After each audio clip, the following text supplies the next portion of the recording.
So welcome everybody. I will mute all of you to facilitate the meeting. Just to give you a bit of background behind the new syllabus and the changes on the grading process. The goal of this webinar is to present the new changes. It is estimated to about 2 hours. As you can see with 63 person on the call, we'll have to be, I would say that we'll have to respect a bit of get some order so we get it through. There's I think 67 or 70 slide-ish. So I will kindly ask you guys to stay muted and to ask your question using the chat. You can access the chat by at the bottom of your screen. There's should be it should appear, and you should be able to ask your question, and we'll try to answer most of them in the chat, or if not at the end. Hopefully, there's some time to go over the questions. It is also an option to send by email if things come to your mind after. This was a long process. There's a lot of little details in the syllabus. So even though lots of effort was put into it, we should not be, we can expect that there's a little mistake here and there that should be corrected. We'll gladly review over the next few weeks to be ready for January 1st to have as perfect as a document as possible. The webinar is targeted for pretty much anybody involved in grading. And we will go over all the aspects from Shodan to QDAN. And Nico, can I add something? Yes, sir. I did receive many questions from some of you guys from different provinces. One of the things we're doing, we're finalizing a document called questions and answers that we will share with all of you early January. So that should answer most of the questions you did ask the National Grading Committee. This is one of the reasons we're asking you, if we don't answer your question today, to send your question in writing so we have time to add them to the document and send everything to you so we can answer most of the questions. That's all I have to say. So the presentation will be in 8-step from the introduction in Module 1 to role and responsibility in Module 2, application and examination in Module 3, Module 5 will, Module 4 grading eligibility, Shodan to Godan, Module 5 IDANS. I think that will answer a question from Mr. Pejman. Module 6, the examination requirement. Module 7, the National Grading Examination Guidelines, and the National Grading Syllabus appendices for the end. Module 1. So why a new National Grading Syllabus? Grading, if I go back in history, short history, I would say, my short history as CEO, grading was always one of the most debated aspect in the organization. And as judo evolved drastically over the last 10 years, I felt it was time to go into an in-depth review of the syllabus and to make sure, one, that it was transparent and consistent. I think those were two of the most concern from people. And, you know, it is a national grading process. So we need consistency across the country, and it was not the case over the last few years. And now when we survey and consult people, it really probably was the strongest point that came out was consistency across the country. So we feel that with the changes, those were addressed. So it has been quite a long process, more than a year of consultation, discussion, arguing at times. And here's the, I guess, what we can call the final draft, as we'll make some correction over the next few weeks before having it ready for a full launch on January 1st.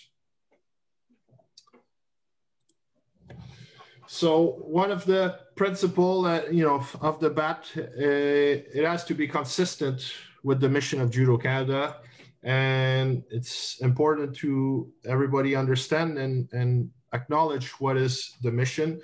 And just for background, the mission of Judo Canada is technically dictated by Judo Canada, but is strongly imposed by our funding partner. And it is the mission that is required to receive federal funding or something in line of that. Obviously, we are often identified for the first bullet to support Canadian judoka preparation to win medals at World Championship, Olympic and Paralympic Games. That's the obvious one. The other one that's sometimes is misunderstood is we also have the mission to increase judo participation across Canada.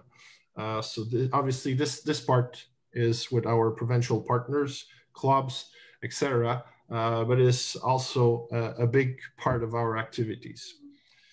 So this kind of goes over the introduction. I will leave the floor now to Danielle to go over the more technical aspect of grading. Also, a quick note for everybody.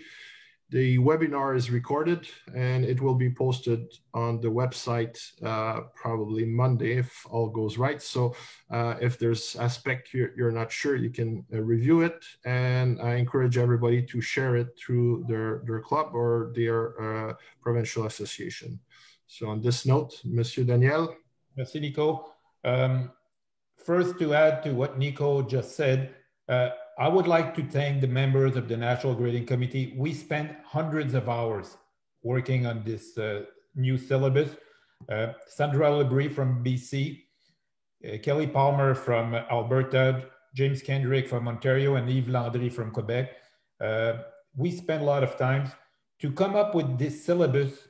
We did study 7 different national syllabus from countries like France, United States, Australia, Great Britain, Switzerland, Belgium, and that kind of gave us a trend on what's expected in the 21st century and the new reality of judo as a syllabus.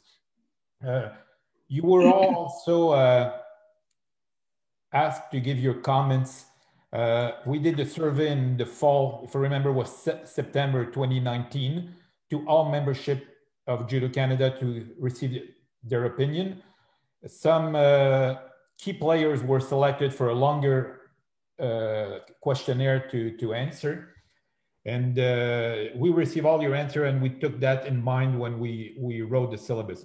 The first final draft that we did, we also did send it to what we call the focus group, couple of individuals across the country with different expertise to look at it, and they give us their input, and we made modification also at that time. What Nico did post on the Judo Canada website is close to the final version. We had a couple of minor changes we did add to the syllabus from the version you did receive on October 23rd that was sent from Nico. So if you see a couple of discrepancy between what you have in your hands and what's on the website, it's because what's on the website, it's the most recent one. And we might still have, like I told you, very minor changes afterwards. Now, National Grading Committee, what are our responsibility? Our role is to facilitate, coordinate, provide leadership in the DAN grading process in Canada, and to promote and standardize CATA. In addition, the National Grading Committee monitors all DAN grades to ensure consistency and accuracy across the country. One of the things that came out very strongly from the survey and the questionnaire are three elements: transparency, uniformity, and rigor.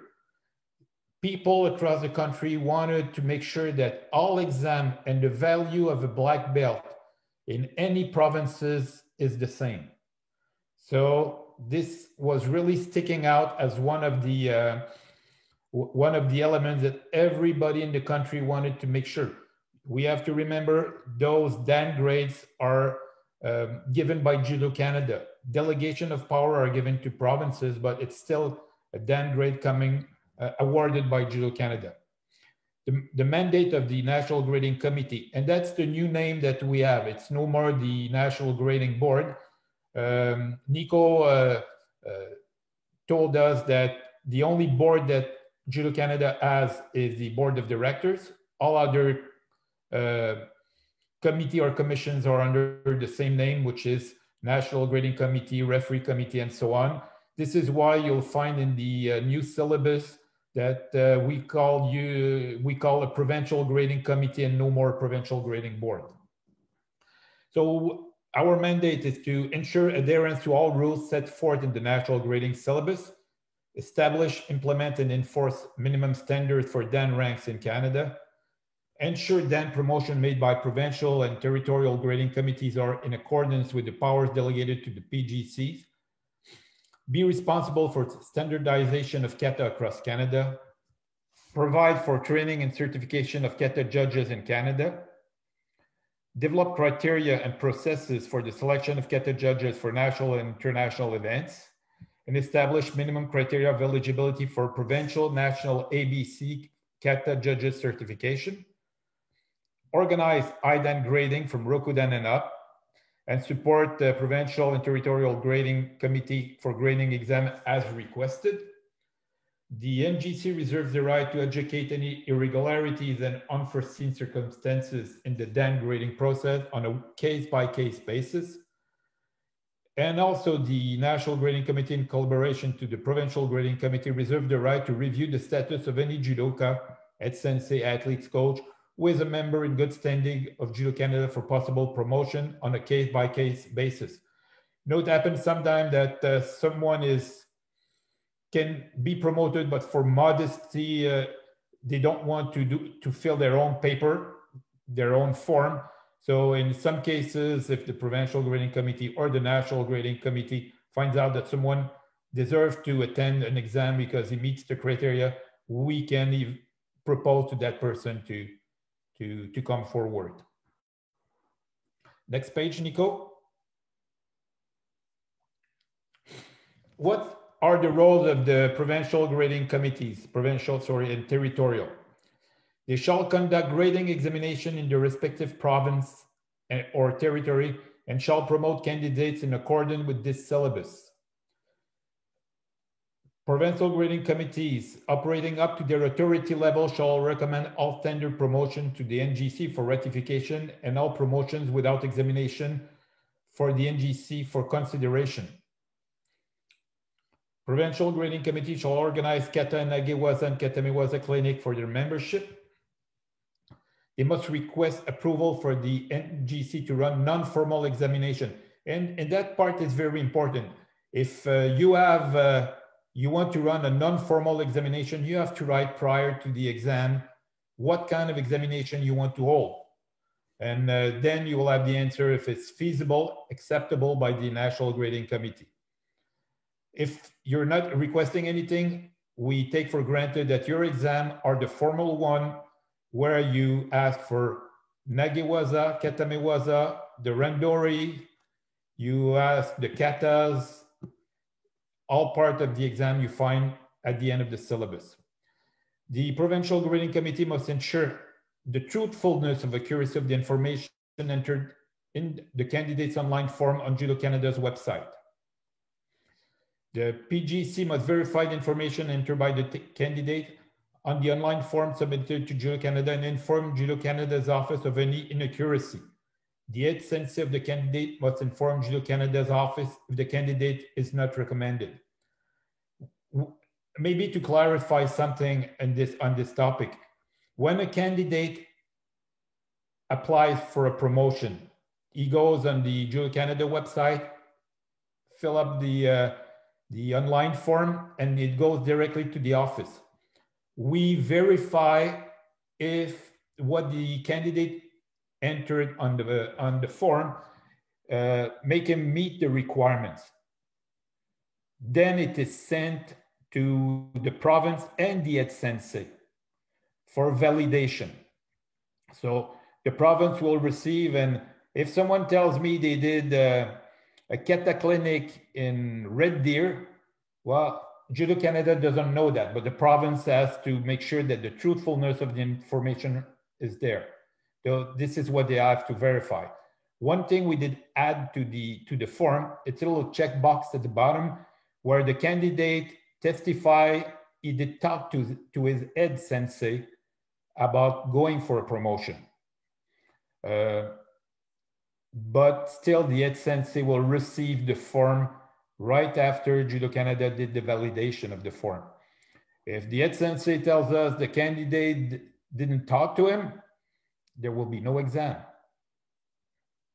It's still the head sensei power to recommend or not. If we have nothing coming from the head sensei, we take for granted that the recommendation is there and we move on with the exam.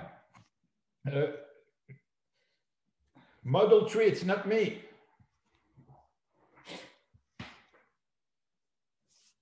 Is it Kelly or James? No, it's me. There, sorry, I was just unmuting my microphone. Good afternoon, everyone. What I want to talk about today is both Module 3 and Module 4. As you see, Module 3, the application and examination procedures, it's what I call the larger nuts and bolts. How do you actually get a request for an examination in, and some of the larger issues around that.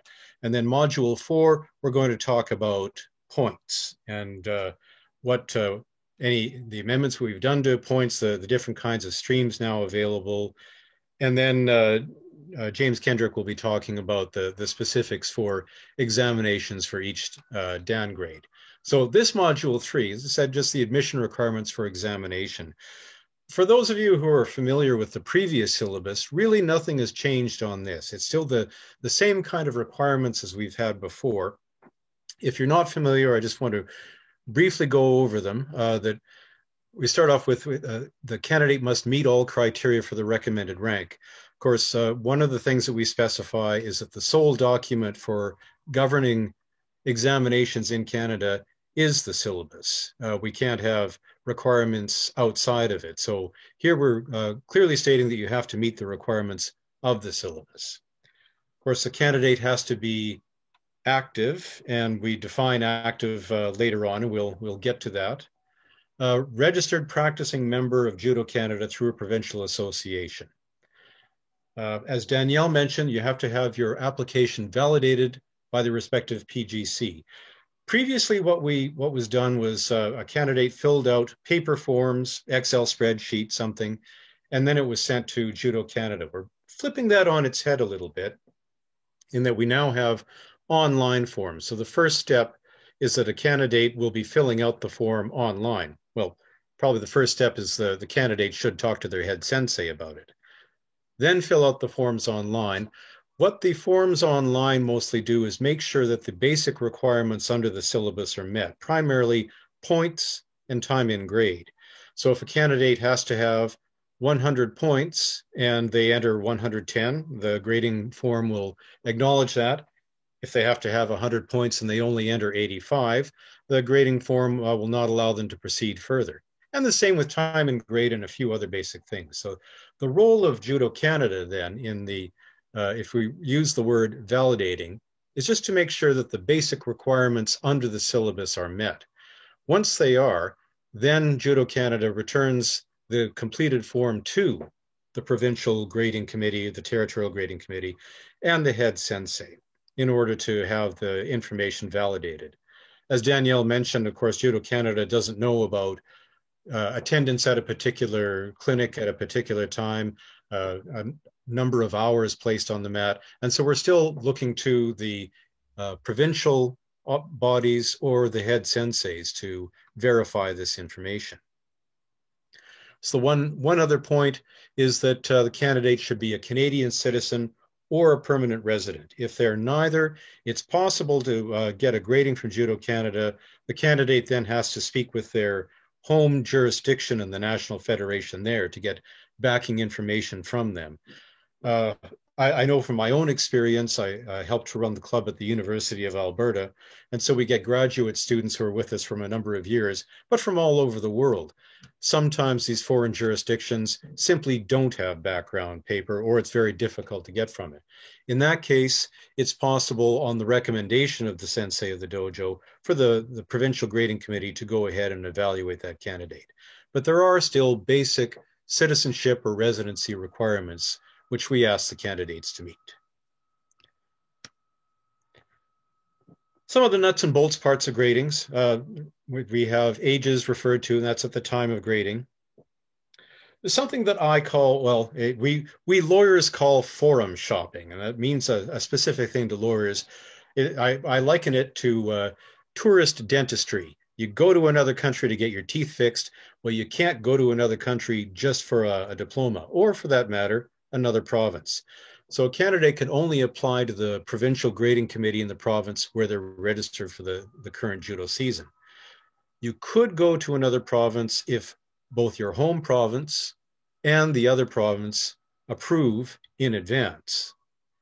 And then ordinarily you must be a member of a provincial judo association for a minimum period of 6 months. We want people to belong to their association, perform their examinations in their association, because the Provincial Grading Association and the local sensei are going to be the best place to be able to evaluate and assist those people rather than them moving around. As I said, in a university situation, do people from one part of Canada go to school in another part of Canada? Of course, absolutely.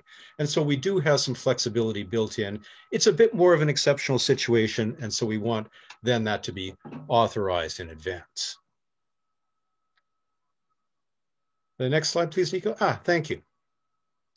One of the things that we require, because we now are receiving the online form at Judo Canada's office and then turning it around and sending it to the provincial grading committees, is that we ask that the form be completed at least 45 days prior. Of course, this is going to give everyone a sufficient amount of time to physically transfer the form from Judo Canada to the provinces, to allow them to be properly reviewed. If there's any comments or changes necessary, allow that to happen, so that we're not receiving a form literally on the evening of an examination. As we mentioned before, on the filling out of the form, Judo Canada will review the completed form, and that's to make sure that the basic underlying requirements in terms of points, time, and grade are met. And then we send that form to the PJC to validate the truthfulness of it. What we're hoping is that the form will then, of course, be sent to the head sensei, and the review will happen by people who know the candidate, are aware of their record, and if there is anything which needs to be checked or determined from their past record, that can be done by the people who know that situation the best. We're also asking something, one more back, Nico, thank you very much. The last point, copy of the form will be sent to the candidate's head sensei or head coach to comment on the matters, and for the recommendation, not limited to personality, spirit, extent of understanding judo, and mastery of technique. These are points which have always previously been present for a recommendation from the head sensei. And I think everyone here who has gone for a promotion has talked to their senseis and had them make an evaluation of them and a recommendation, perhaps based specifically on these points or perhaps in the background, but this is still a part of judo tradition, and we're carrying it on by sending the form to the head sensei so that if there is a concern, it's going to be raised. Now, Nico, please, next slide. Thank you. As we mentioned, the form must be submitted prior to the examination date, and Judo Canada still must receive the appropriate fees in advance. All the examinations from first Dan to Go Dan, fifth Dan, are within the jurisdiction of the provinces. High Dan grading, sixth Dan and up, is conducted by Judo Canada. James Kendrick is going to be talking about those later on today. And the procedures and the requirements for all of those are inside of the syllabus as well. One of the things that we do have, just noted in the last one, we as Judo Canada will receive the completed form, send it back to the Provincial Grading Committee. If there are inaccuracies, if there are things which are incomplete, if there are things that need to be changed, again, those will be sent to the Provincial Grading Committee in order for the corrections to be made. Once they're done, we can come back to Judo Canada and continue the process. Ready to go to the next slide, please, Nico. Part of the syllabus has always been, and we continue it in the current syllabus, Batsugan, automatic promotion. Of course, it's not based upon anyone's sole opinion. We do have requirements in order to achieve Batsugan. These are listed in the syllabus. You still have to meet the age, time and grade, and points for the relevant situation. For U18 and 21, a minimum of 300 points from national championships, Canadian Cup Junior, or events identified in the team handbook. And senior judoka, minimum of 300 points, also coming from the national team handbook. We do have an additional consideration of senior world or Olympic medalists may have an accelerated form of Batsugan available to them. Of course, the idea of Batsugan is we have a high-level competitor who is busy preparing themselves for the international circuit, eventually for most likely world championships and Olympics. We don't want to ask Jessica Clement to take time out from her preparations in order to prepare a Junokata and a Kodokan Goshin Jitsu. They're getting ready for a specific thing, but if they have success in it, then this should be recognized. And Batsugan is not something that's simply available in Canada. Something that Danielle noted at the beginning is we reviewed syllabus from a number of different countries, and Batsugan is a process which is widely available throughout the world. So Judo Canada is just following what is done in other jurisdictions. In order to apply for Batsugan, the candidate still must fill out the online forms and send them to Judo Canada. It's then primarily dealt with through the National Grading Committee. In previous syllabus, we did have the possibility of an honorary black belt, and this is continued on in the current syllabus. One of the things that we specify is that this is for non-judoka. We've seen them, black belts offered for political, marketing, and goodwill opportunities to politicians, to specific sports figures, just to people who may have offered assistance to judo in the past. And this is within the purview of the provincial grading committees, although we would like that to be tracked by the provincial committees so that, well, we have statistics on it, and that the awardability is not abused. We also now have something newer for this syllabus, a Koseki promotion. Koseki means last grading, so that you're able to be graded from your current Dan to the next Dan up, but this would be the last grading in your judo career. There's specific limitations for when that would be allowable, and we as the National Grading Committee request the Provincial Grading Committee to write to the National Grading Committee specifying the reasons for it. Common reasons which we have seen are physical or mental disability, inability to perform an examination in almost any capacity because of physical limitation, or occasionally a posthumous award for a downgrade. One of the things that we'll also include in, and James will talk about this for Rokodan, is that if you have been Godan for 20 years or more, then you potentially can have a grading to Rokodan. It also will be considered Koseki. Of course, you can always go under the regular route if you've been Godan for 20 years. We've just included this other possibility as well. Ranks outside Canada. This goes back to the comment that I had about forum shopping. Now, certainly we have in Canada a number of people who have done judo in another country for a number of years and have attained a ranking in their home jurisdiction and now have moved to Canada for either a short term or permanently. And this is the mechanism which we recognize their foreign rank. This hasn't changed from any previous syllabus. We ask that the documentation and the forms be collected from their home jurisdiction and sent to the National Grading Committee. We're then able to evaluate it, ask any questions that need be, and if approved, enter the promotion and the date into their passport. This should be dealt with, as I mentioned, only by the National Grading Committee and not through the provincials either. We don't issue a grading diploma at that point. All we do is enter the date into the person's Judo Canada passport. And next slide, please, Nico.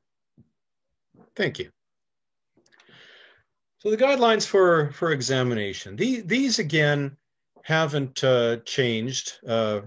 We still feel, particularly for Shodan to Godan, the Provincial Grading Committee is the best placed to examine their candidates. They know them the best, they know their record the best.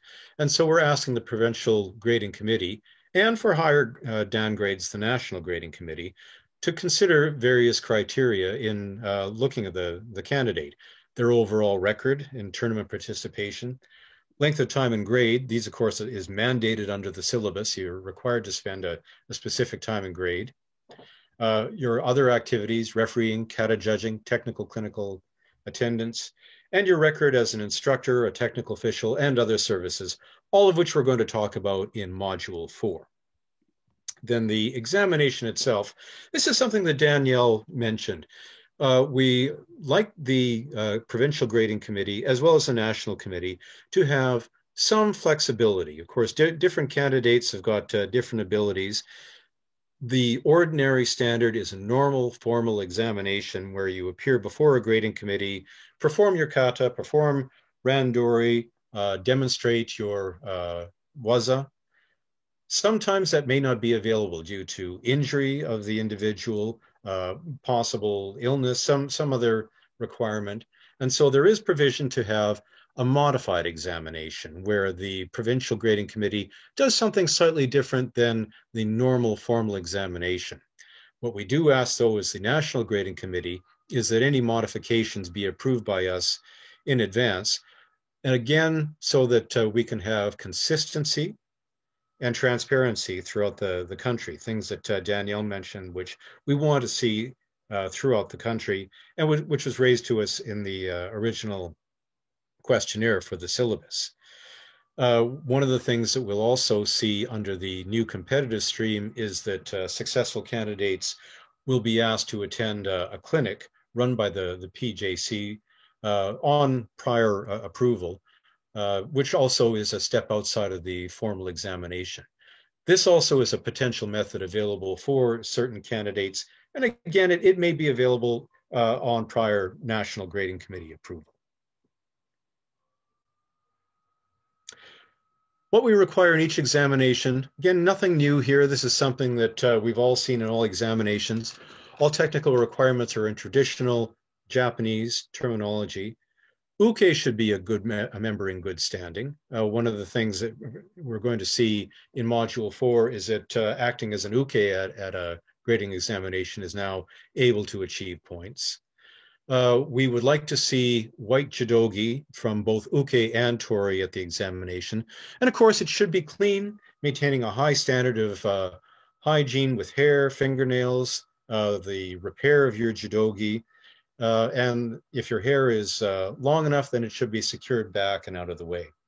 The examination is a formal, serious, and meaningful event, and we want everyone to treat it seriously and with the decorum that it deserves. We have a long history in judo, and that should come through into the examinations as well. The next module. Once the examination is complete, these routes are all exactly as they had appeared previously. That the PJC, once they've completed their examination of the local candidates, will forward its report to the National Grading Committee.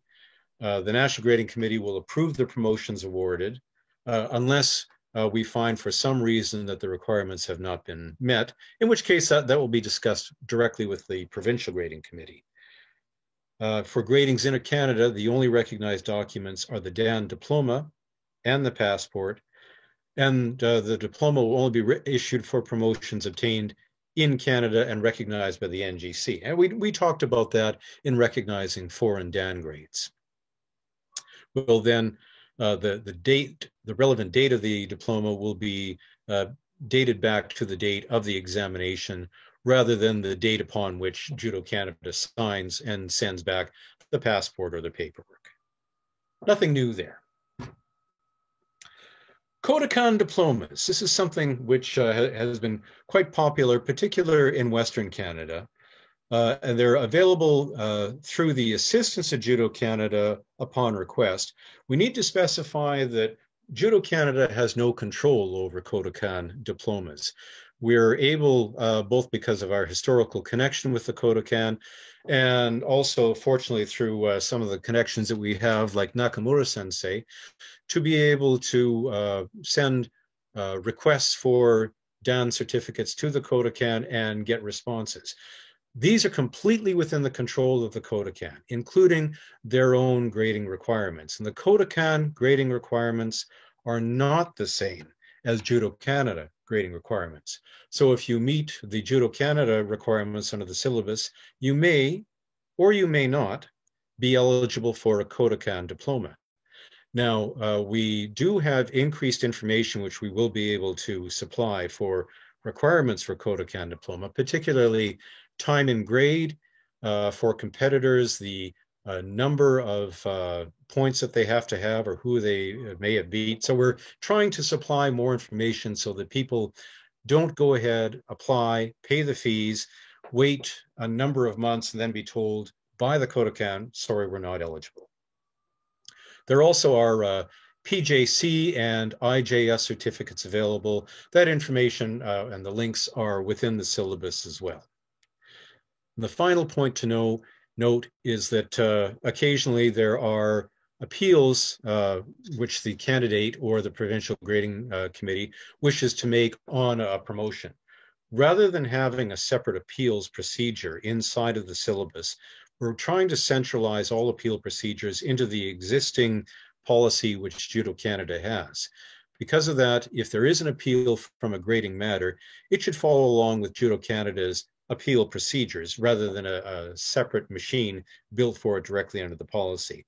And that appeal policy is on Judo Canada's website, and it's also referenced within the syllabus as well. Please note, the same as in any appeal process, there are specific dates attached to it. So a candidate, should they have a matter which they want to appeal, has to act within a certain period of time. They're not able to sit on the situation and a long period of time after decide to appeal. So if there is an appeal situation, please be aware of the time limitations involved in that. Kelly, before you move on to Module 4, I would like to put the emphasis on something you said, people going to another country for promotion. I think it's clear to everyone that you have to be pre-approved before you go to that country for a promotion. It's the same for Kodokan. In Judo world, Kodokan is a country by itself. So if someone wants to go for a promotion to the Kodokan, they need to be pre-approved by Judo Canada before they can go and attend. It's only to make sure that you meet our criteria before you go to another country or to the Kodokan. Merci, Daniel. Right. Module 4, the points. How do you become eligible for a particular grade? Overall, the idea of the point system hasn't changed. Some of the specific points for specific activities have changed, and they're all detailed within the syllabus. The point system is available for all candidates going for Shodan to Godan. High Dan grading, the point system does not apply. That's one of the changes from the previous syllabus. Again, James will be talking about the requirements for Rokudan and up. And there are specific requirements still for those grades. Points don't figure in it anymore. The same as in previous situation, your points in the rank you are applying to are only good from your last rank. So I can't use points from the time I was Shodan in order to go for a Yondan, which then also means, as before, that once you are promoted to a new rank, your points start again at 0 and you have to begin to accumulate new points. Something which previously did apply as well, your points only count when you're a member of a provincial association and of Judo Canada. So if we have a candidate who is an active judoka in another country and then move to Canada, we're not able to use their points on their situation at all. We also have a minimum age for collecting points, 14 years old, and at least EQ in order to begin to obtain points. Next slide, please. Probably the largest change that we made inside of the syllabus is to have what we call a separate competitive stream. One of the reasons that we chose to do this is that it was an approach which was used in a number of different countries. The idea of a competitive stream is that a candidate can gain promotion based solely on their tournament record. If they choose to go this particular route, they will not have to attend a formal examination, although they will be required to attend a kata and nagawaza katemiwaza clinic as specified. We've been asked what's going to be involved in those clinics and how we evaluate candidates in those. And those are things we are going to be talking about with the PJC within the grading guidelines. This is a route which is only available for candidates Shodan to Godan. Competitive record does figure into high Dan gradings, but again, that's under separate requirements. We'll be talking about those as well. The point to note about someone going for the competitive stream is that it's only their tournament wins which allow them points. You don't get points for time and grade. You don't get participation points for entering tournaments. You don't get points for doing other activities, volunteering, refereeing, anything like that. Just tournament wins and nothing else. If a candidate wants to have points in those other areas, they are more than welcome at any time to go to the other stream, the technical stream. A candidate doesn't have to choose from the outset. They can choose before grading which one they go to. So what tournament points are available for someone under the competitive stream? That's in the syllabus section 4.111. All events must be U18 or older. Domestic tournaments are listed in the handbook. One of the changes which we're going to make, notice that the slide here states that veteran championships will be used for points.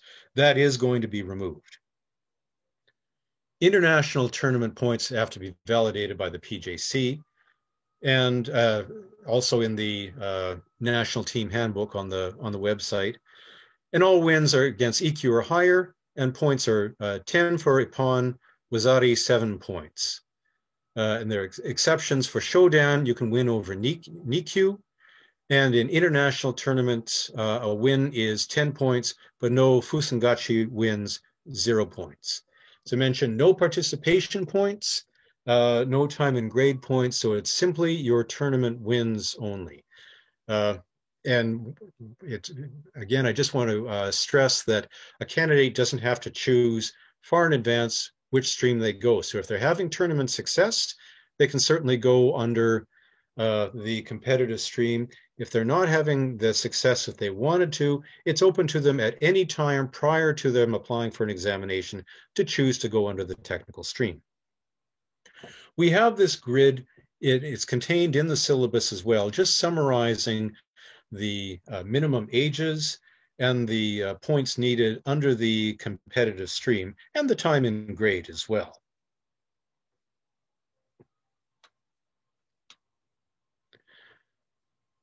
The second alternative is something which was available under the previous syllabus. We just didn't call it the technical stream, so even competitors went under this. This is now the alternative to the competitive stream. If a candidate doesn't have the necessary tournament record or chooses to go the non-tournament route, they can follow the stream which we are all familiar with and which continues on now.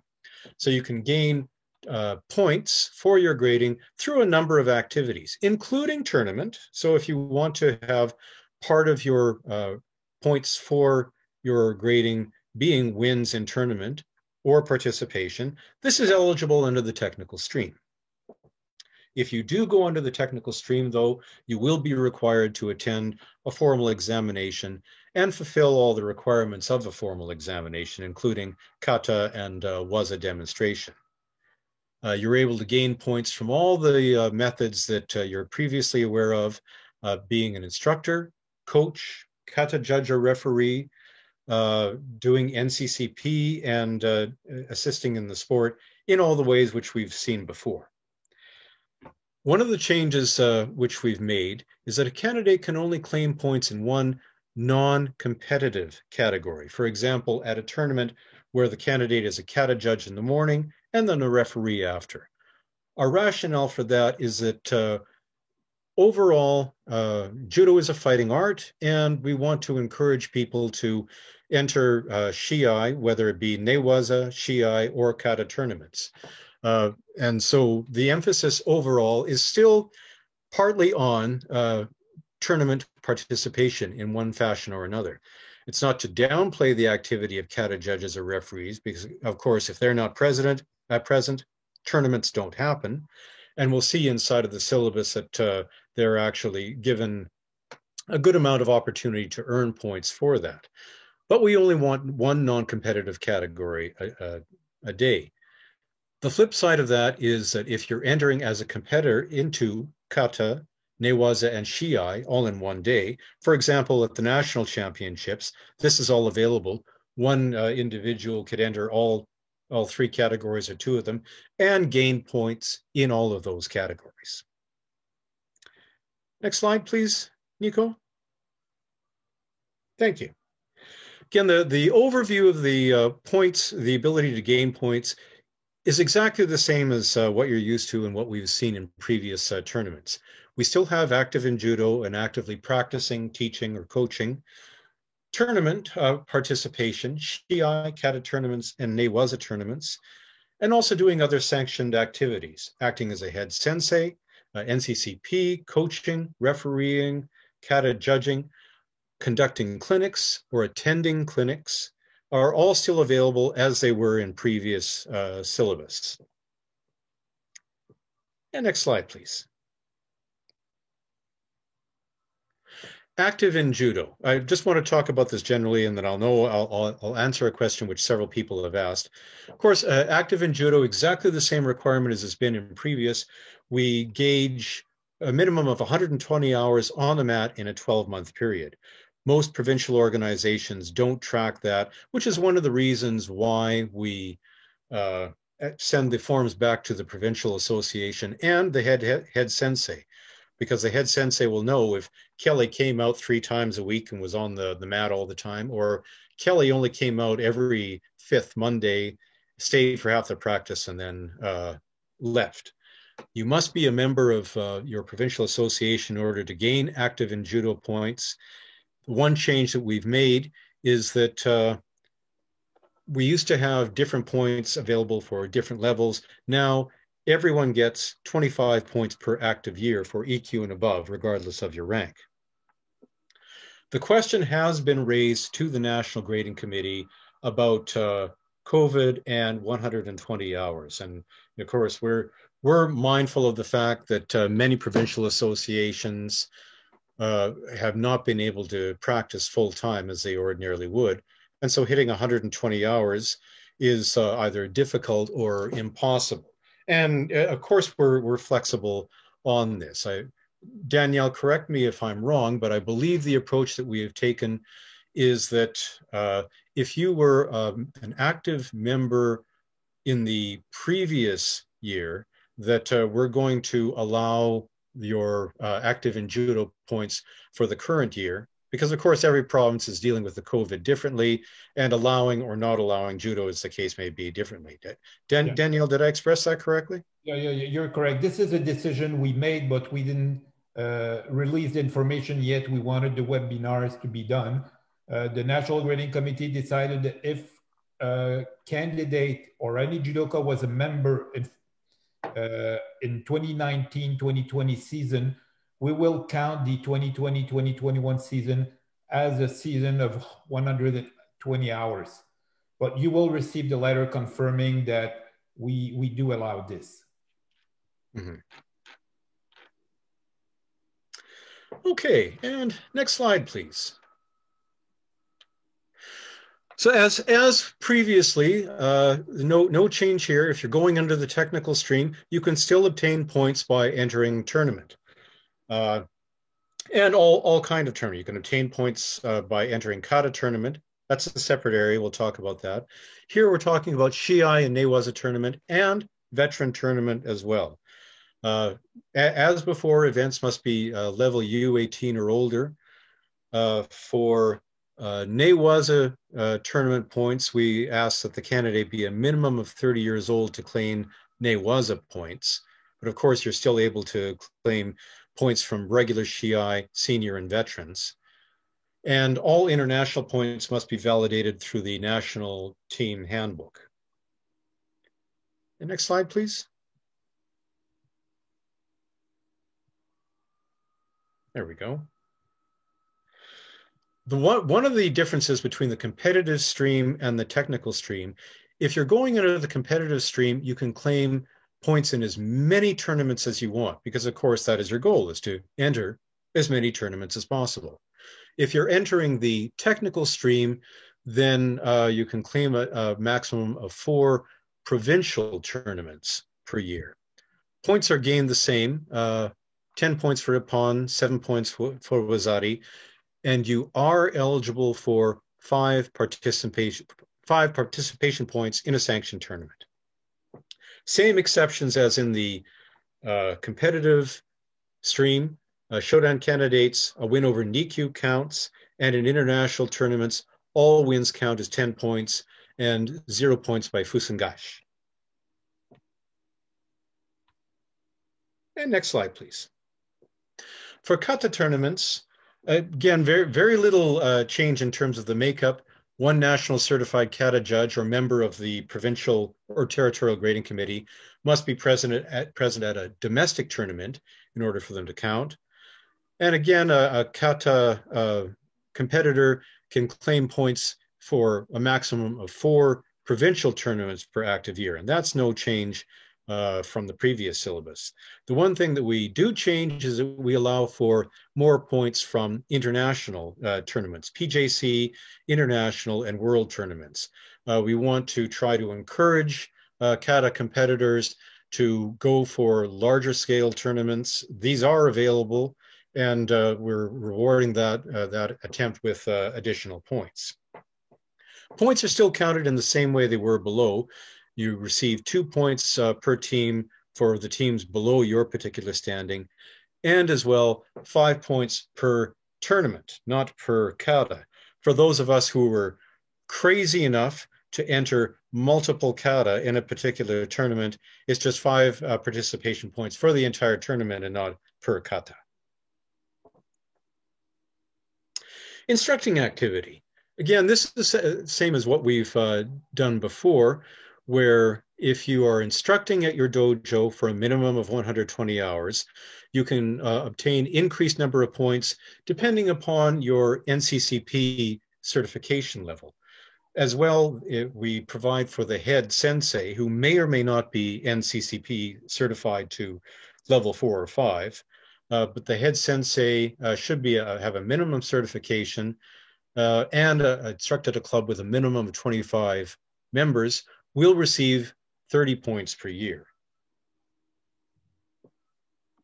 And next slide, please. Coaching, different than instructing. Instructing is done in the dojo. Coaching is within a tournament.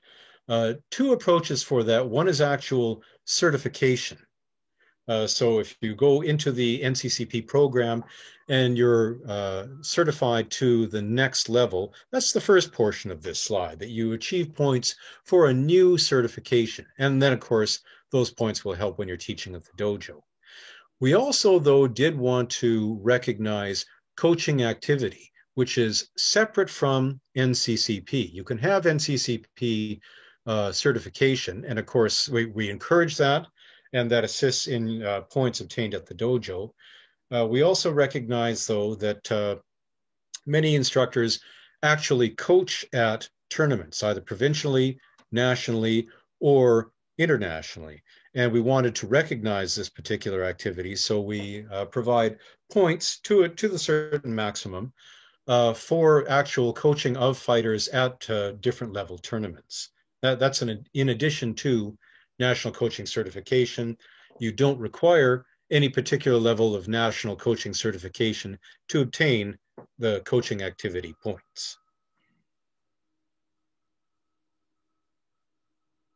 Referee certification, again, this was in the previous syllabus.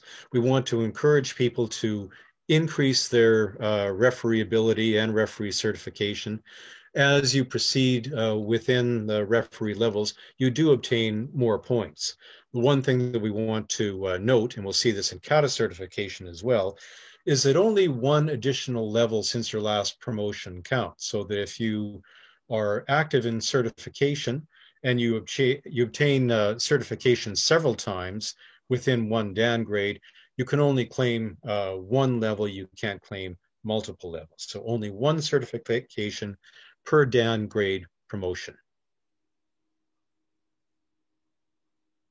The next slide, please.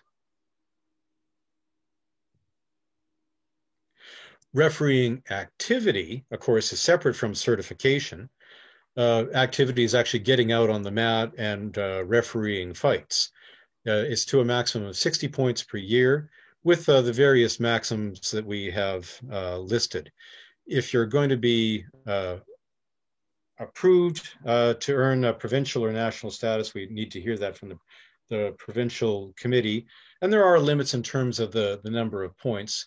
But again, we want to encourage people to actually go ahead and do this. And so you can achieve 60 points per year by being active at various levels. The next slide, please. Kata judging certification. The concept behind this is similar to NCCP certification. We want to encourage people to become certified, both to learn more about kata and then also assist in kata judging, and as well assist in kata teaching at your own dojo. There's certifications available within the province, nationally and internationally. As with refereeing, one certification per Dan promotion. A good example is at the national level, you can receive a national C, B, or A certification in a particular kata, and you could probably do multiple upgrades of your abilities and certification within one Dan grade period. It's only one certification that you're able to claim as points. Kata judging activity, similar to refereeing, there's the certification, and then there's the actual performing and judging kata. This is no different than what we've had before, up to a certain maximum, that you can achieve a certain maximum in provincial events, national and international, although only certified judges at the various levels can achieve points at national or international levels. And we want to encourage people to go for those higher levels, as we do for refereeing or NCCP as well. Clinic conductor, exactly the same as what we've seen before. If you put on a clinic, a minimum of 4 hours duration, you can achieve points up to a maximum of 60 per year, and different points at different levels of the clinic, provincial, national, or international. We'll see in the next slide. Clinic participation. Again, this was available in the previous syllabus, that you can obtain points by attending clinics. Again, a minimum of 4 hours duration, up to a maximum of 30 points. And clinics cover a wide range, whether they're kata, technical, recognized training camps, referee clinics. So there's a wide variation available. We want to encourage that, of course, to increase your knowledge of judo. Next thing is tournament volunteer. We have tweaked the wording on this slightly so that you're going to see something slightly different in the syllabus. We do want people to volunteer at tournaments, but we're only granting points, as in the previous syllabus, for technically oriented roles. So those which require judo knowledge and judo involvement: timekeeper, scorekeeper, tournament directors, just to avoid larger claimings of points for activities which don't increase or use your judo skills. The other thing that we have added into this is that it wasn't in the current draft. We are going to be recognizing serving on provincial committees or executives as well with points. Judo cannot run without its volunteers, either at the provincial or the national level. And this should be and is recognized in the syllabus, which we'll see in January. Something that I mentioned before, which was not present in the previous syllabus, is that we now want to recognize someone who acts as uke at a grading exam grading and give them points. Just a few points on that. You only achieve 5 points per day, regardless of the number of people that you are uke for. You may get multiple dinners, but you only get 5 points. And if you're going to be grading on the same day as well, you can't claim points because your points should already have been entered. And if you're successful in the grading, your points are zeroed out anyway. But this is something new that we want to recognize. And next slide, please. And just in the syllabus, there's a grid which summarizes everything that we just went through in terms of the number of points available for what activity. And largely, it's the same as what was in the existing syllabus, with a few small tweaks for the number of points which may be available overall. But largely, it's what you've seen before and what you or your students have graded under before. And next slide, please. And then finally, just a summary table. And this also is present in the syllabus of time and grade, number of points required.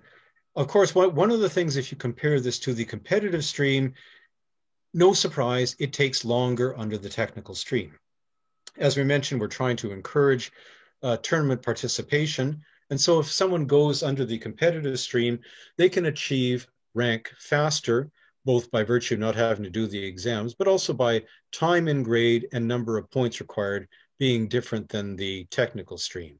Competitive stream is not for everybody, and so what we see here with the technical stream is something which has existed in the previous syllabus, is still present, and is not a change from what we've been operating before as well. I think that's the end of Module 3 and Module 4. Okay. Before moving on to James, reading the comments in the chat room, to clarify the point for referee or kata certification for judges, you don't get 10 points for national certification for national C Juno Kata and national C Nage no Kata and national C Goshin Jitsu. If you go from National C for each kata up to National A, you don't earn 150 points. As soon as you reach in one kata the level of national certification, you get your 10 points and it ends there. If you're a national A in Juno kata and you become a continental certified kata judges in Nagano kata, you reach the level of continental. This was to answer some of the chat questions I saw coming up. Yeah.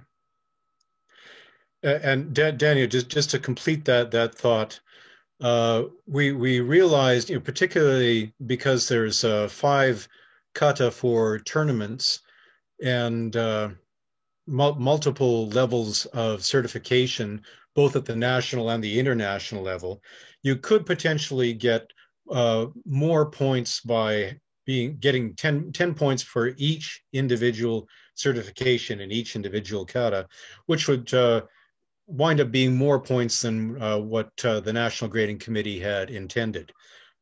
Certainly we want kata to be an important part of judo, but if you're going for the technical stream, we want you to be well-rounded and involved in other areas. And because of that, we followed along with the other areas. We've placed limitations on referee points, even for those who referee at the highest level.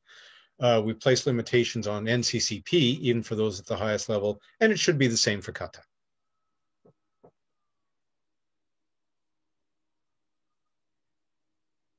That's all I have to say, Danielle. I believe we're now into the high Dan grading. Pass the baton to James Kendrick. Well, time check. We've got it just over 50 minutes left. I think we're making great time by now. We want to leave some time at the end for some Q&A. First of all, hello everybody. Hope everybody's safe and very difficult times at this point in our history with the pandemic, but we're all doing our part, and I hope judo rebounds very soon. So I'm going to take the transition, and the way we designed this presentation was a lot of the basic principles and building blocks from what Kelly presented translate over into the high Dan grading to a point. For Rokudan and higher Dan grades, and by the way, we've included later in the presentation, not just Hashidan, but Kudan and Judan as well. So I'll explain that in a few minutes. But for the higher Dan grades, candidates have to be active in judo, they have to be involved, and they have to show significant contribution to their territory, their province, the national or international level throughout their judo career. In particular, we made an emphasis since their last promotion. We kept the spirit, I just said earlier, we've kind of migrated the philosophy. We've kept the spirit of the 2 streams into the high Dan grade. So there's a competitive stream and a technical stream. I'll talk a bit more about that in a few minutes. And Kelly already mentioned that the other clause there, which is if someone's been Godan for 20 years, 65 years of old, he or she, that last bullet should be part of the sub-bullet that I'm referring to right now under note. But it would be considered a Koseki or last grading. And there's a criteria that Kelly already mentioned, which is found in 4.3.1 and is part of the syllabus. Next slide, please, Nico. So the procedures are, again, fairly similar now that we're making a good use of electronic database and we're using our infrastructure in a standardized kind of way. Judo Canada would receive from the candidate a completed application form describing what I mentioned earlier about the career achievements, involvement in judo since last promotion. The form, once received, will be distributed to members of the National Grading Committee. The NJC will review the application and perhaps ask for any clarifying or additional information in order to verify the candidate's data or information that's presented. Candidates who do not show the required active involvement, and in a way that's the beauty of having an electronic system, because things will be flagged right away, and it'll really simplify and streamline the process for a lot of folks. it'll be not recommended for promotion at that time. And if there is an approval by the NJC, the candidate will become eligible for the first available promotion. And we're saying within a year time frame. Of course, COVID now is changing a lot of things for a lot of folks, but notionally within a year of having the application approved for an evaluation, the evaluation would take place. And the location, date and time would be set by Judo Canada's CEO, obviously in consultation with the NJC, and that's basically the procedures for HIDAN. Prochaine, s'il vous plaît. I'll explain this in a couple more slides, but similar to what you saw Kelly present earlier, we tried to grid Rokudan, Shichidan, Hashidan, and Ninth Dan as well, the criteria for grading. And so there's two key required elements or key components, if you like, depending who you speak to. There's the time and grade component. And you'll see here that there's basically 8 years for 6 Dan. You need to be 8 years as a Godan. 10 years, 10 years, and 10 years. The minimum age. Basically, we compared this to the international and the world standards. And so we're fairly confident here that we're kind of representing best practices that are out there, but 6 Dan, 37, 47, 57 for 8 Dan, and 67 years old for 9th Dan. Where the stream comes in is basically the criteria on the bottom. There's 7 criteria. So there's competition, officiating, kata judging. I'm kind of going down the list here. Coaching, head sensei or assistant sensei. Being the original sensei of a Shiai competitor, meaning the competitor would have had to receive Shodan from that original sensei. Committee or commission work since the last promotion, and also since the last promotion, participation leading a seminar or a clinic. And if you start with 6 Dan and go to 7, 8, and 9, you'll see that in general, more is actually required.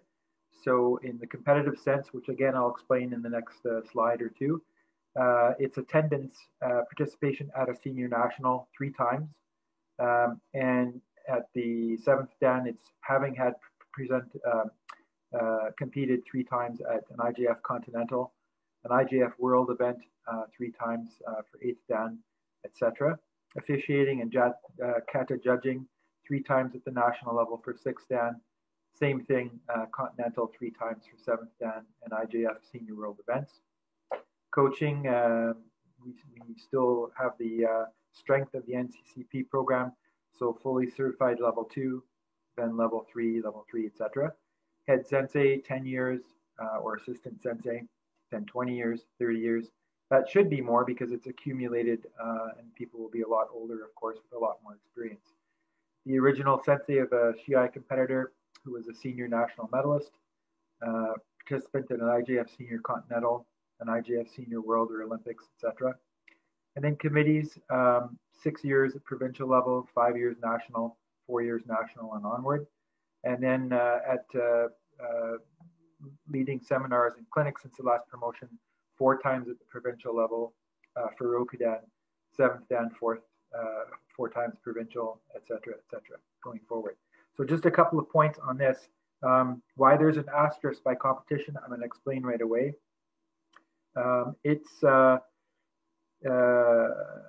We have right now a very strong national team handbook. This has taken many years since when we were all kind of designing and learning it, but we've got a fairly robust system now. There's a grid, there are standards, and pretty much every tournament now, that there are a lot more tournaments like Grand Prix, Cups, Continentals, etc., besides Worlds and Olympics, are gridded on this thing. In the day, a long time ago, because this question came up a couple of times, we didn't have that. And there are also much fewer tournaments. In the professionalization of judo by the IJF, now there's many tournaments that are gridded. But back in the day, we know that. Things like Shiriki Cup, Fukuoka for ladies, the Kano Cup, the French Open at one point was considered as strong as some of the other more majors because there wasn't any of these events. So we know those things. We couldn't put that in a table. There's just too many of them.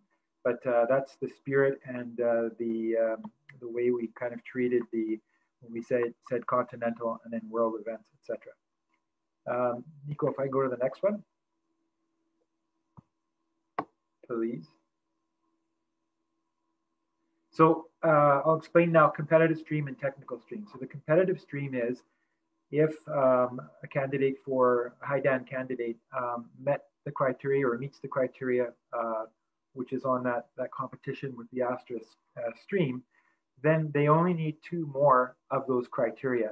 So officiating, coaching, head sensei, original sensei, committees, etc. Plus, of course, the required elements. You need the time in grade plus the minimum age requirement. And I mentioned earlier that the competitive experience, it's fairly gridded now, pretty clear. It's at the senior level, so it doesn't apply to U18, U21. It doesn't apply to Newaza, and it doesn't apply to veterans. We had a couple of questions on that. Veterans, there are a lot of tournaments now, but they're not standardized. They're not in the grid, so to speak. There isn't a selection process. It's a lot harder to track the variability of veterans' Shiais. And Newaza also isn't, when we kind of looked at the world standards, it's not complete judo because Tachiwaza is missing. So we went really to the essence of fighting in that sense. However, from what I said earlier, we have to be mindful and inclusive and to be consistent with Judo Canada's not just philosophies but values. We recognize visually impaired events, also university in the day going back, and also kata competing at that level. And so that's what's in this competition asterisk, so to speak. If not the competitive stream, then the technical stream is still available for folks. So if they don't meet that first criteria, there's 6 others, and they need 4 of those other criteria, plus the time and grade and minimum age requirements. And so that's all found in the syllabus itself, and it's a table under 4.3.2, I think it is, yes, which is, I think, very forward for your reading enjoyment.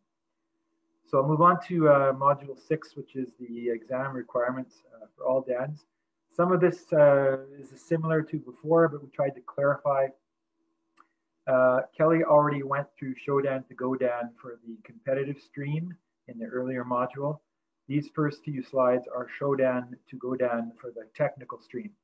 So minimum age 15 for Shodan, 3 years active in judo, of course paid up membership, minimum 1 year's EQ, and a minimum points of 100, minimum of 100 points since the last promotion.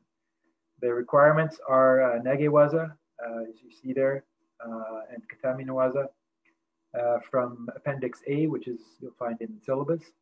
So Osai, Shime, Kansetsu, Randori, as defined in the lexicon. So I'll make a plug for the lexicon. I know people know what's out there, some might not. We did quite an extensive lit review and came up with what we think is the most current terminologies and definitions of some of the key judo terminology, and we find that on Judo Canada's website and also in our syllabus. Randori is Randori, and it is not scripted. It's an actual struggle between an uke and a tori, and it's kind of in the spirit of judo, showing the elements of what Randori means in terms of give and take, and demonstrating different techniques under moderately stressful kind of environment at that point. And the kata, of course, is still very pertinent. Nage no kata as tori, first 3 sets is a requirement. The next slide is Nidan, very similar in spirit, except a bit older, of course, 17 years, 170 points, a bit more points, 2 years active as a Shodan, paid up member. Similar Nage and Katami Waza, Randori as well, and same thing for Nage no kata as tori. Complete set, not just first 3 sets. Sandan, technical stream, 20 years old, 3 years, a minimum of 215 points. You see that's one change as we've kind of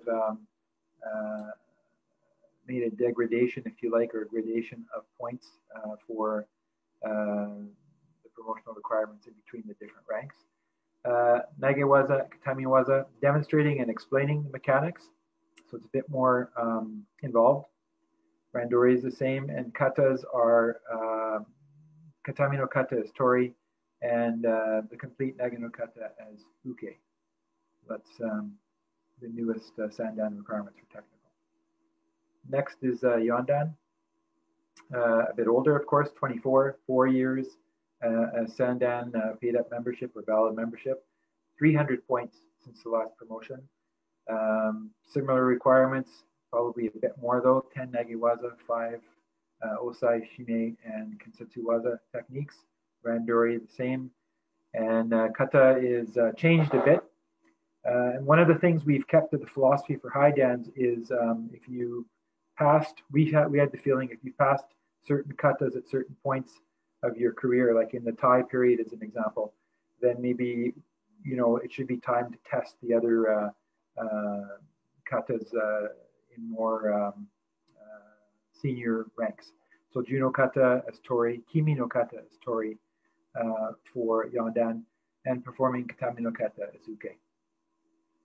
And the next slide is Godan, the last one in the technical stream for Godan. 29 years old minimum, 5 years, 360 points. Similar Nage and Katamiwaza. And rather than Randori, we're asking a demonstration of personal techniques of at least 15 minutes. And kata is Goshin Jitsu as tori. And then performing or explaining or teaching or demonstrating principles of Kimi no kata as tori. When we get to Rokudan, it blends back together again. So someone will have gone through competitive with 2 other criteria. Remember that grid? Or they're not competitive, they're in technical stream, and they'll have, of course, the age requirements and minimum years, but they'll have 4 requirements from those other criteria. When you get here, they're basically the minimum age and years. What is needed is a personal demonstration of a personal technique for 15 minutes with consent of the National Grading Committee. And the kata is 2 kata as tori from Goshin Jitsu, Juno kata, and Itsutsu no kata. And then performing, teaching, demonstrating 1 other kata, Goshin Jitsu, Juno kata, or Itsutsu no kata for Rokudan. Chichidan 47 and 10, that's from the table before. And the kata is 2 as tori from Goshin, Kime, and Itsutsu. And then performing or demonstrating, teaching the principles of Goshin Jitsu, Kimi no kata, or Itsutsu no kata. But it must be different than the one presented for Rokudan as uke. So we're trying to, as people evolve, show the roundedness in terms of the demonstrated expertise on kata. Hachidan is minimum 57, 10 years, active, in good standing is Shichidan. And the kata is performing, demonstrating the principles of kata, which is one of the more difficult katas to perform physically. So at this point, performing or demonstrating, teaching certainly applies to this one. Next slide is Kudan, 9th Dan, 67 and 10 years. There isn't a requirement for the Kudan exam, probably because at that point, well, you can use common sense. They would have demonstrated, besides someone being of a certain age, they would have demonstrated an entire career of contribution to judo at the local, national, and international level.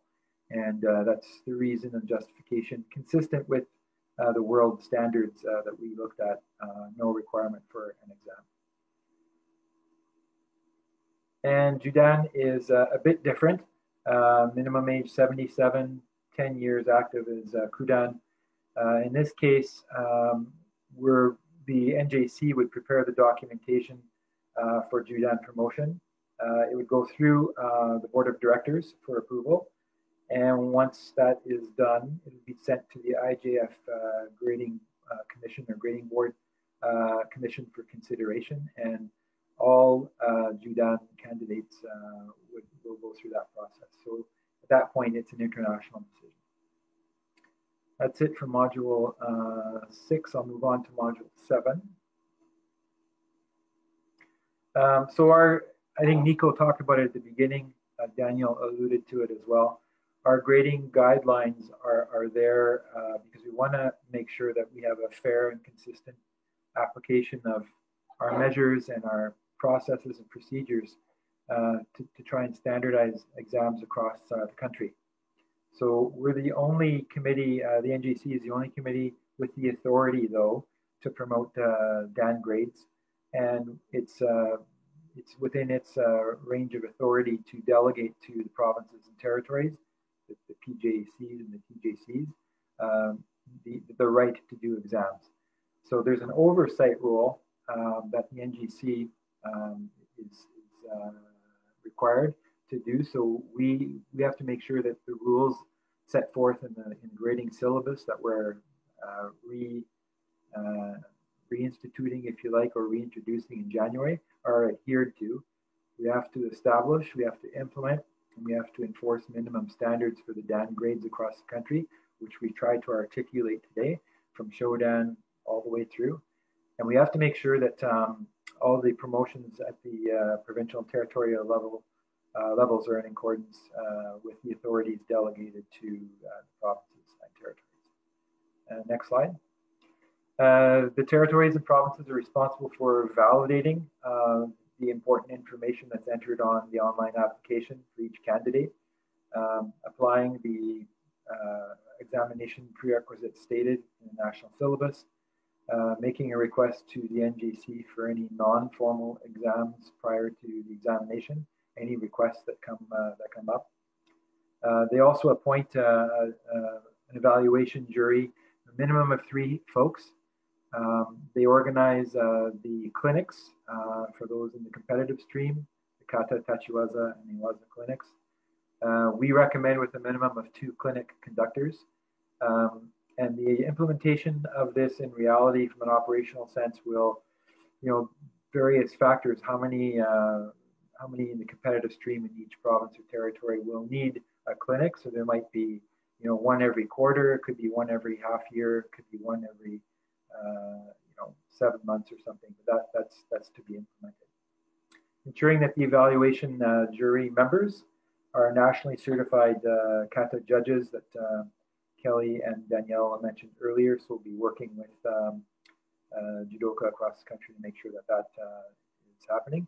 And ensuring that the jury itself has at least 2 members higher than what's being examined. So for instance, a Sandan evaluation is going to require at least 2 people who are Yondan and a Sandan. Common sense, that hasn't changed from before, but we're articulating all of these guidelines in the new process. A push in. The province and territories is responsible for taking all necessary measures to avoid possible conflict of interest situations. So jury members evaluating a student or a family member. That's common sense, and I think across the country most people know that. They will recuse themselves usually from such a process, but we have it in there as a core principle. Honesty, fairness, and impartiality, extremely important values. One thing we had a debate about, and I think we've come to the right decision, is we're going to be allowing the head sensei or a designated representative to attend those exams. That's not common across the country because for a number of different reasons. We just feel in the spirit of inclusiveness and also to help the dojo shoes or senseis understand what's happening. They get the feedback right away, and it can also help improve the kata or the technical aspects of someone's candidacy and for other people back in the dojo. And so that's a major change. I think it's an important guideline. Opening the exams up to the public as much as possible, maybe whoever wants to attend. It's a good way to promote the sport. If we're following standard procedures and guidelines, and if we're implementing them to a standard, there really shouldn't be a problem because we're following something that's set in play. And we encourage that value. Providing pass-fail results with constructive feedback to the candidate upon immediate completion of their assessment. That's done in some cases and not in others, but we feel, again, from a learning perspective, no candidate should leave the testing that day not knowing whether they passed or failed. They should. Now, this will have to build in the time. So obviously, if there's a number of candidates, how many juries are there, or how many gradings are there throughout a year? So obviously, in larger centers, that might be the problem. And that's it for the principles, except we have, Nico, next slide. We have a number of reference tools, which we've put together. So how to evaluate errors, examinations, errors in examinations, evaluation principles, guidelines itself on doing the online form, the forms to fill out for the different katas and examination forms, and a bunch of reference tools. I think those are listed in the annexes. That's the last slide coming up. Yeah, you'll find all these. The lexicon I refer to. Appendix C is the competitive stream. B is the CATA requirements for Codecan certification, and technical examination is Appendix A. And that's the last part of Module 7.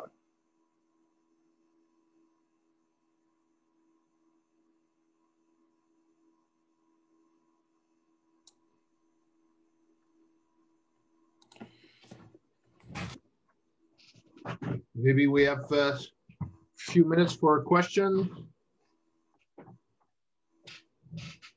If anybody wants to unmute and ask a question to the grading committee.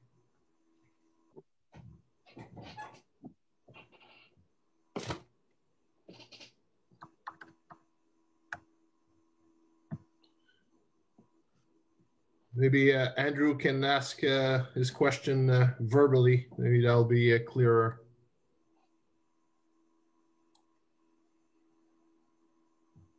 Well, can you hear me? Yes. We do deal with judoka who are minors, and obviously, there might be a personal situation where there might be a privacy requirements or restrictions, family situations, and that kind of thing. Is there, do we have rules and regulations for that specifically because the examinations are said to be open to the public? From what I understand, you're saying, Andrew, there might be like criminal restriction for one parent to attend or to get close to one of its child? Yes, that's correct. Okay. Well, anything that applies under the criminal law will apply under our rule. If a parent cannot get close to one of its child, should not be able to enter the room where the exam will be. But these are like very exceptional cases. Thank you. And Robin, you want to ask your question?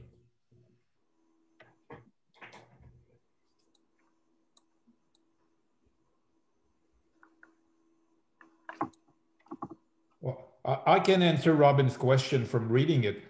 Robin, sanitary measures and sanitary rules for each provinces are more important than any Judo Canada rules at this point of time. So if you're allowed to have like 4 people in a dojo at the same time, well, at the exam for that candidate, it will be 4 people with him. When we wrote the syllabus and the guidelines, we did write it expecting that one day our life will go back to normal. I think Danielle, Nico, did you want to talk a bit about if it's relevant, the online work we're kind of looking at? Yes, good idea, James. You want to take it since you've supervised a few? And Danielle can jump in too. We realize that the local public health authorities from coast to coast to coast are going to dictate. And as Danielle says, that trumps everything. So you have red zones, orange zones, and they're named different things across the country.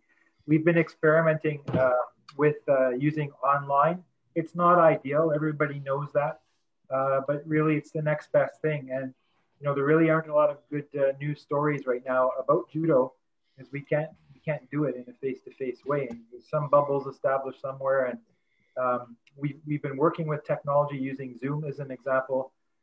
We've created a set of guidelines, and we've successfully done a few gradings using those guidelines with the candidate in front of a laptop with a Zoom feature, and the grading committee spread out actually in different cities, and actually in a couple of cases different provinces, and it has worked.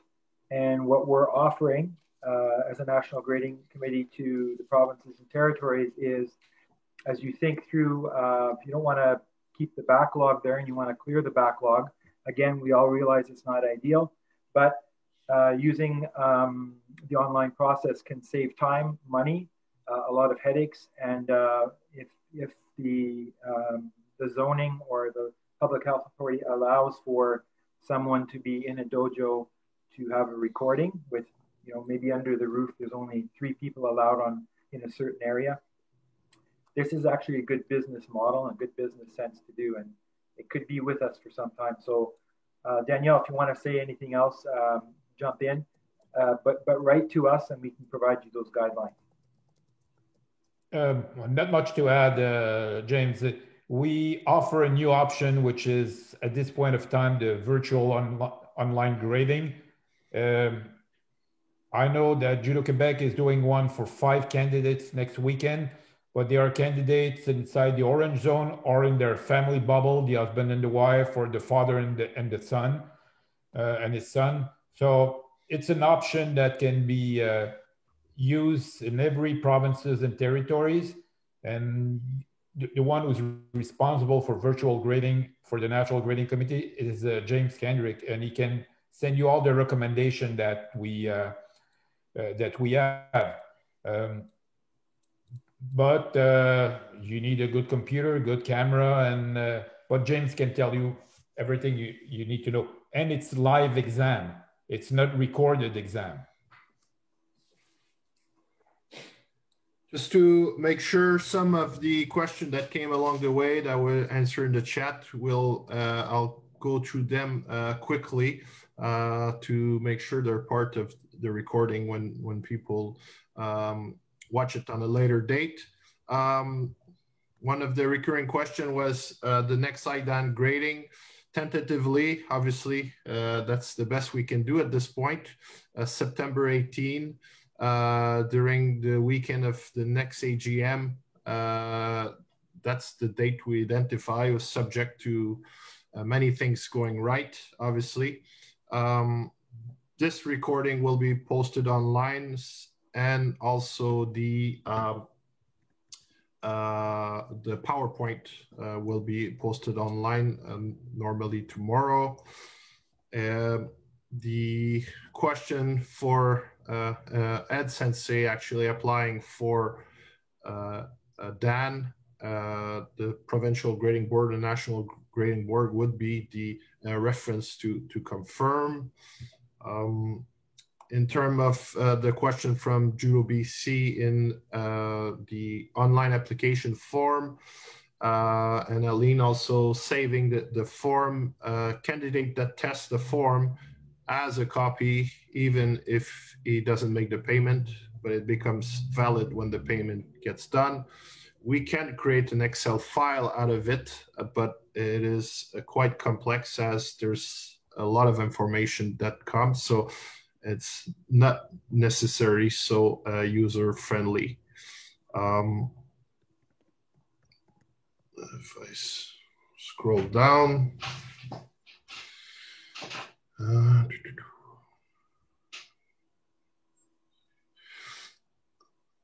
Kodokan, obviously, like, it was touched by the presenter. There's on our website a summary of the requirement. But there's specific requirements that are not necessarily shared, that they could, for whatever reason, use to refuse a candidate, but mostly the relationship Judo Canada has with the Kodokan. If a candidate is presented, it is pretty much automatic. If if Judo Canada did their work, normally it's not a problem.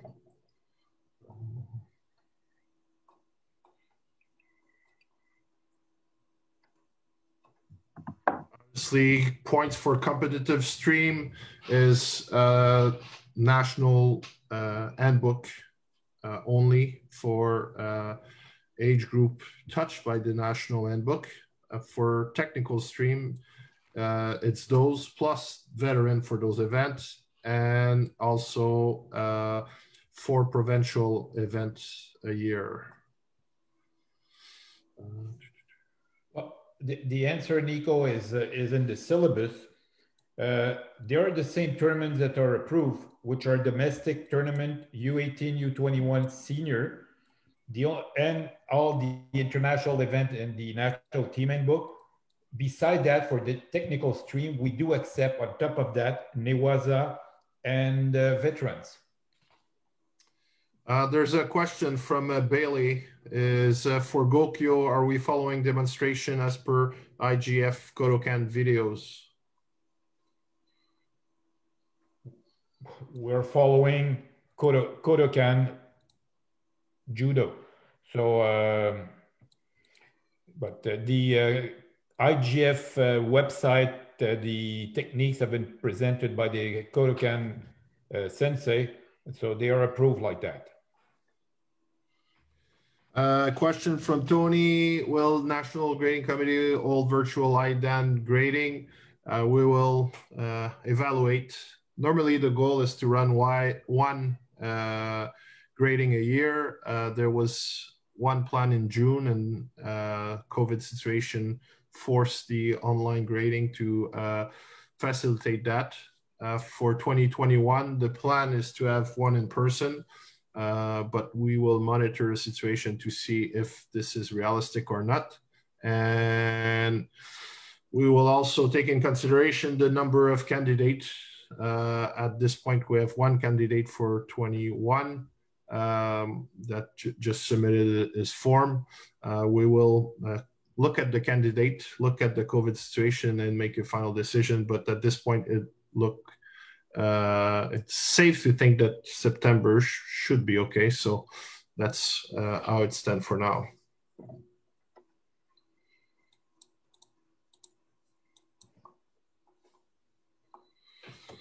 Is there any couple last question before we close the webinar? Anything was missed? I do have a quick question. Chad Litzenberger here from Saskatchewan. Just in the competitive stream, I noticed that there was also a required attendance that specified Kata, Nagawaza, and Katemewaza clinics. Are those going to be standard clinics throughout the provinces hosted and governed by Judo Canada? And I guess, what does that look like? Or is it just the provincial body that would put on a number of clinics? I guess, how do we get information on when those are? Okay, it's the provincial body that will organize the clinic according to the requirements of the appendix. So if it's for a Shodan, you need to take all your competitors that are Shodan and teach them the 3 first set of the Nage no Kata, and also minimum 8 Nagewaza techniques and 3 Osaiwaza techniques, and what you see in the exam. And you have to make sure that they do participate in that clinic actively. And if they do that, they don't have to go through a formal exam. Thank you. But as Nico said, you still have till the end of the month to send us questions to the grading committee that will include in our question and answer document that we'll send back to you all. And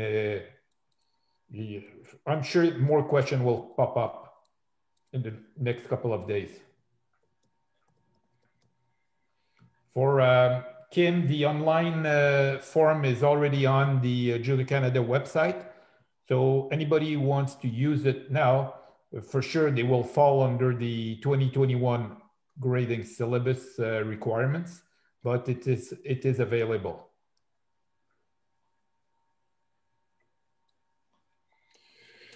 So Danielle, do you have closing remark, as it seems like question has stopped coming in? Well, first of all, I want to thank you all to attend this webinar. We thought it was important to have that presentation to you all, and we will answer all your questions. Be sure we will do. And like we said from the beginning, there still might be minor adjustment, but really minor one on the syllabus that is on Judo Canada website. But I think at the latest, the real final version by January 15 will be on the Judo Canada's website. And all of you, happy holidays. Well, thank you very much. Thank you to the grading committee that invested a lot of time over their not so busy time of COVID. So we kept them busy. Thank you all, and enjoy the holidays, and hopefully see you all very soon. Thank you very much. Thank you. Thank you, everyone. Thank you. Thanks, Nicholas. Thank you, everyone. This was great. Thank you. Right. Happy holidays. Thank you. Thank you.